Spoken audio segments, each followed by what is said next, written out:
So here's the thing.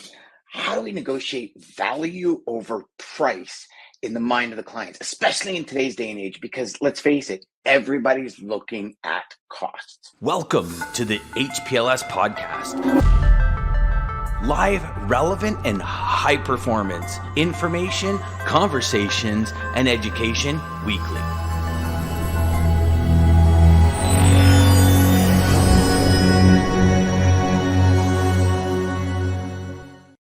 I need to be specific yet general in this conversation. And the reason for that is because I don't understand, let me rephrase that. I don't know what value you're bringing to the table.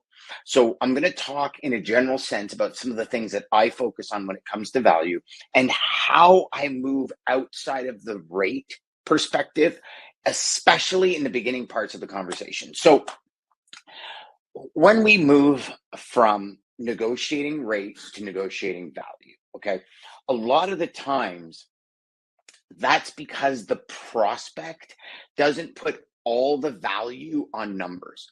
And what do I mean by that? So when you are building out your ICP, when you're building out your ideal client profile, the trick is to understand what questions to ask to disqualify the prospects as soon as possible so you don't necessarily get to the rate conversation. And for some of you might be saying, yeah, but then that's easier said than done. And sometimes it is. But here's the fact. I'll give you a couple of strategies and ideas to really get past those blocks, if you will, or to climb the mountain, give you the right vehicle to climb the mountain in the right way. So number one, when you're identifying if this individual is part of your customer profile, you have to take the main categories and ask those questions first. So for myself, I always will deal with prospects who become customers that really believe their logistics provider is a resource. Now, some of you might be saying, oh yeah, Dad, me too, I believe that. The question is, do you? And does it reflect in the business you operate? And for a lot of people, it doesn't. They say they do, but they're going to take any business just to put numbers on the table. And that doesn't work, okay? Because eventually that catches up to you, and then you start to play the rate games that all of you are looking at. So when I do it, I say, what is your primary and secondary reason for adding or switching a service provider? Now, this is, if I've done cold email outreach, I've literally addressed this in the cold email. Here's what I'm looking for. Here's kind of my entry point into the prospect. And does that meet what you're looking for? And if the answer is yes, then the conversation continues. If the answer is no, I simply move on. Like, here's the thing that I really would like all of you to get. The amount of fish in this sea is almost infinite. It really is when you're talking logistics. Now, if you have a specific niche that you're working in, then we get a little bit more narrowed. And if you have a niche inside a niche, inside a niche, you get even more narrow. And as you narrow that field, there's a couple of things that happen. One, your message becomes way clearer because you're getting right to the heart of it. But B, it's sometimes a slower burn to raise the bar and scale your business. But that's okay, because that slow burn turns into a forest fire by the end.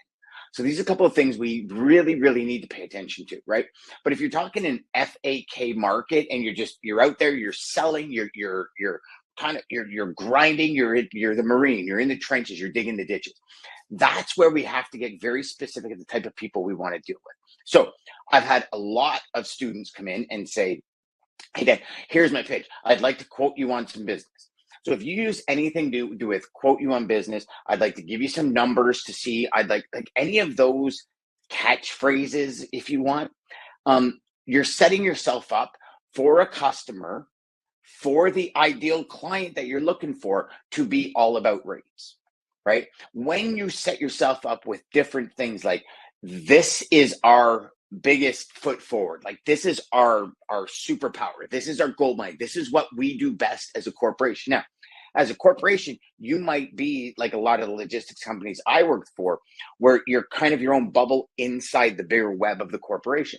So you have what the corporation does well. So for example, if you're an agent, what does your agent see that you're or the corporation you're working for that you're an agent for?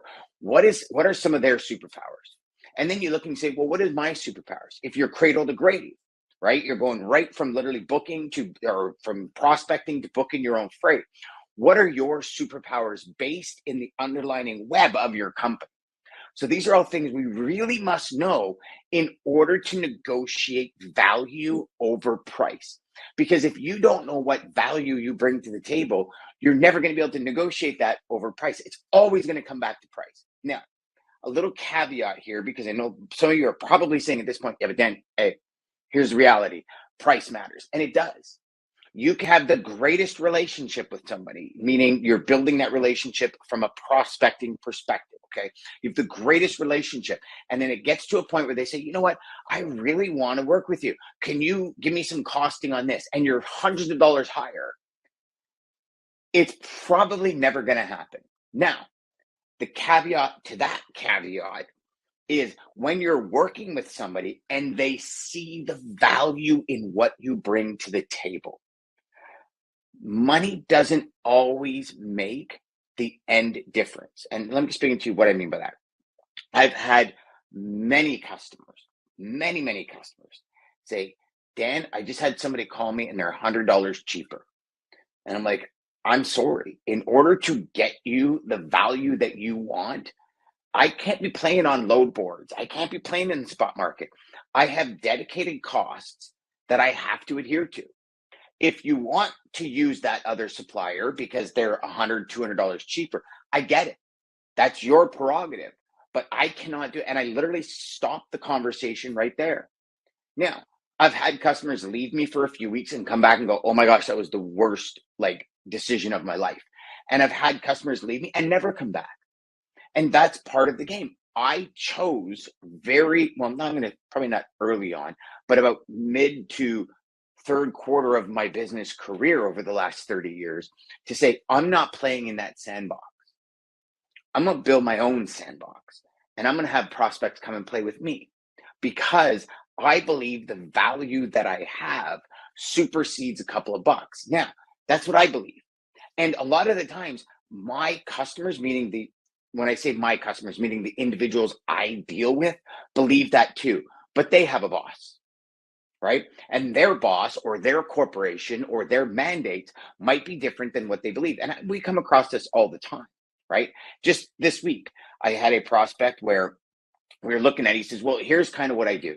I throw you three numbers. If you're in the ballpark, like Dan, this is a numbers game. I believe wholeheartedly that once I find somebody, if they're a little bit more expensive, I'll always use them. And I've explained that to my bosses. However, you can't be way out of the ballpark. And I said, you know what? I'll play in that sandbox for a little bit. So literally for 3 hours, we were sending emails back and forth and rates were going back and forth. And I'm going to say probably 20% we were in line with, 80% we weren't, but we weren't far off. So in a last, I don't want to say last ditch effort, but in a last attempt, I said to my team, I said, is there any option we have here? Because we're not really far off. And if the volumes are where the prospect says they are, I'm sure we can work something to get a lot more business, obviously over a bit of period of time, because there has to be trust built. But where $25, $50, $65 really isn't going to make that big of a difference. So working together, the three of us, we decided this is going to be XYZ approach that we're going to give to the customer. So we approached the customer and we approached them with the XYZ approach. And when I started to do the math on the percentage based on an LOA, based on getting the ability to look at the entire scope of business. Now, that entire scope of business wasn't going to be given to me the day after. I know that. It's something we need to work into, but I'm taking numbers kind of out of the equation and I'm working on an overall structure of saying, okay, your mandate is 3% off this year. So normally I wouldn't look at it, but if there's over X amount of dollars in LTL on the table, I'll have a good gander at it. And we did. And we realized we're in the ballpark of 7 to 9% overall. Now, some lanes were 8% higher, but other lanes were 20% cheaper, right? So the overall encompassing picture turns that customer into an A-level client based on my ICP. And some of you might be saying, but Dan, you've just negotiated price. No, I didn't. I negotiated volume for a discount. So you see, I'm negotiating the overall freight movement for a discount. I'm not, and these are with dedicated suppliers and with our assets. So I'm not playing in the sandbox of the spot market. And each week we're losing a load for 25, 30 bucks. Like these are all things we decided up front. This is how you operate. Okay. What if we were to do this? Would this be something you would look at? Yes, 100%. And we're talking the encompassing, yes, 100%. Okay. That to me is a gold mine to move forward. Right. And not to mention, especially if you can take the entire structure, like the entire book of business, and say, we can plug and play this, and this works with one customer, this works with another customer, we can consolidate here. We can, like, now you have the ability to look far beyond just the load level. You're up in what we like to call, like, for lack of a better term, an agency level, for lack of a better term, a consultant level with your prospect. And yes, like I said, price in the end did matter. But if you need to shave 5% off, but in order to shave 5% off, I'm going to give you 100 times the volume we initially were talking about, where you were $23 higher. That makes a big difference in the overall goals of you as a salesperson, of your mandates, and in your company. Because now your company's got it and says, okay, well, over the next 6 months, we're going to develop this relationship and build out this relationship to meet those objectives of that service level for all their business, right? And not only that, there's another level of play in here, right? Because the ideal way to negotiate all of this is you start at one entry point, then you add a service, then you add a service, then you add a service, then you add a service. And a lot of us don't consistently add services, because I think a lot of salespeople, they just get so caught up in the day-to-day, they don't look at the overall picture and turning each client into a possible 5-star customer. And what do we mean by 5-star? It means 5+ services that you work with the customer on. And some people say, well, Dan, how do you negotiate that in? And that's part of driving that value that you originally talked about. That's part of consistently leveling up your game with your prospects, with your customers, consistently leveling up and always getting better and better and better at your craft, mastering your craft, right? Like, you're a pro. If you're watching this, you're a pro. And a pro is constantly leveling up their game. And it's not as if sales has ever changed.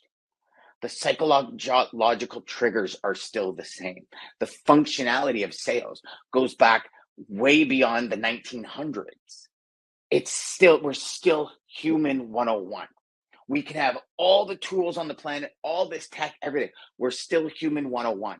And the message we deliver still matters more than anything else. Doesn't matter. The tech doesn't, when it all comes down to it, it's a message you can deliver. You can deliver an absolutely horrible message to hundreds of thousands of people and not get traction. You can deliver an amazing message, focused message that's streamlined to take your ideal prospect and go, that's me. I'm raising my hand. I want that. And that can turn, with 20 calls a day or 20 emails a day, that can turn into so much more business than unfocused spray and pray, or carpet bombing, as they call it. So when you're negotiating price, or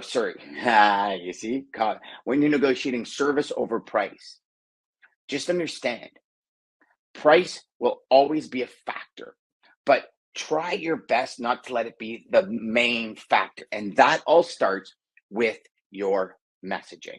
That all starts with the way you introduce yourself. That all starts with the first, second, third phone call, voicemail, email, DM. I don't care how you're connected. On a side note, however you are connecting, get insanely fucking good at it, because that's what matters most. And so when you're negotiating service or value or opportunity over price, just understand that there's always one entry point, and pick it. You've probably all heard the saying before: if you chase 2 or 3 rabbits, you're not going to catch any. And this is what a lot of us do in our messaging, is we don't chase the single rabbit, right? So if you're looking at value over price, right? If you're looking at opportunity over cost, if you're looking at, being a consultant over being a freight broker, or a scum of the earth freight broker, or whatever the latest saying is that people have online, just know there's always, choose one entry point that meets your ICP the best.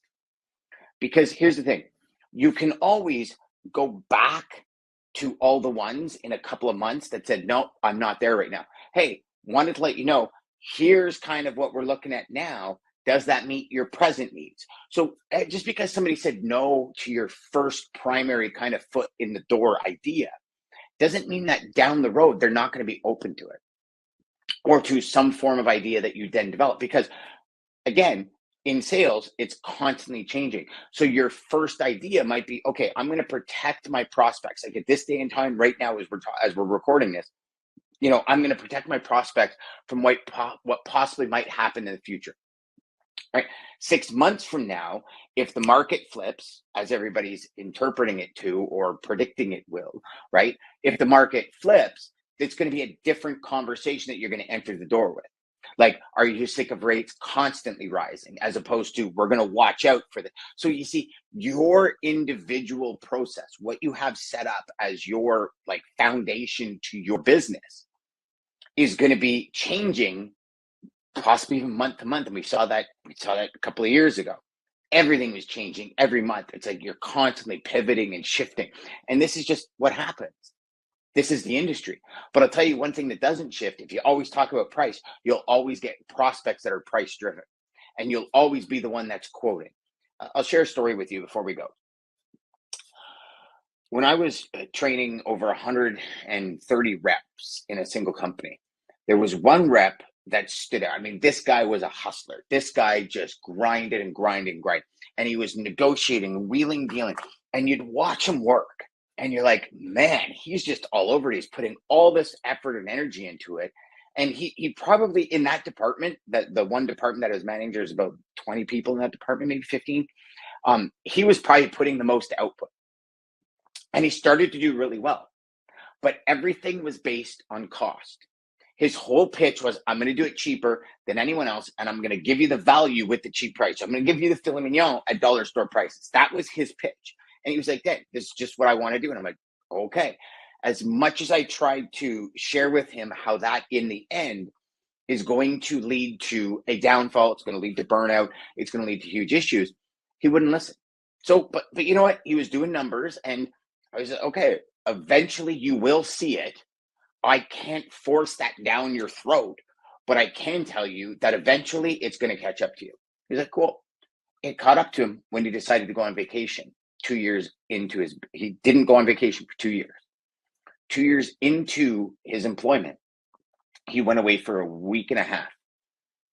And in that week and a half, he literally went from about 7 or 8 grand to zero.